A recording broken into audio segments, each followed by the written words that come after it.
Filaria बा बात ज्वर पूर्वर आमे जानिथिलु डेंगू फीवर आउ मलेरिया ज्वर बा मलेरिया फीवर। एबे आसंतु जानिबा बात ज्वर बा फाइलेरिया फीवर। बात ज्वर मध्य एक प्रकार मशाबाहित रोग। से मशार नाम होची क्यूलेक्स मस्किटो। जेमिति डेंगू एडिस मस्किटो, मलेरिया माई एनोफिलिस मस्किटो, सेमिति बात ज्वर रे क्यूलेक्स मस्किटो। आउ एहार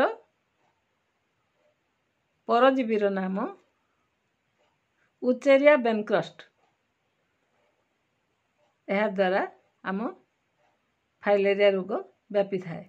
एही मशा साधारणतः राति रे कामुड़ी थाए।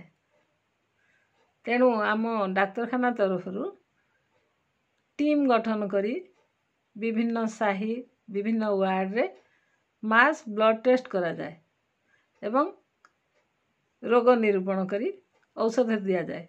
यह व्यतीत सरकार मध्य फाइलेरिया निराकरण को आखि आगरे रखी मास ड्रग डिस्ट्रीब्यूशन आगरू करुथिले MDD। डिस्ट्रीब्यूशन करिया फरे कौन हैला लोकंको घरे आमे मेडिसिन देके आसिलु किंतु लोक माने किए खाइले नाही। तेणु प्रोग्राम किछि मात्रा रे हमपर होइथिला। फलरे एबे नुआ मेथड मास ड्रग एडमिनिस्ट्रेशन माने पानी आनिबे आमे औषध खोई के आसिबु माने एहा द्वारा आमको अधिक सुफल मिलिला। एही रोग हेले ज्वर हेले हाथ गोड़ बहुत बिंधा हुए आउ ब्लड रे इसोनोफिल रो परिमाण अधिक रहे। फलरे लोक माने कहंती तार इसोनोफिलिया बढ़ी जाइछि सेथि पय ता गोड़ फुलिछि। एहा द्वारा कोन हुए हाथ गोड़ फुली जाए। फुली गला फलरे कोन हुए ना आमर आस्ते आस्ते रोग बढ़ी चले आउ गोड़ गोदर हो जाए। ताकू एलिफेंटियासिस कहा जाए।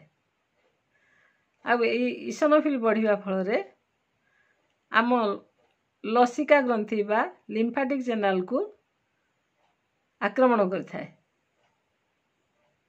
ए जो क्यूलेक्स मस्किटो यह स्वच्छ स्थिर पानी रे अंडा देई थाए जथा बिल रे पोखरी रे एमती स्वच्छ पानी रे एवं स्थिर पानी रे।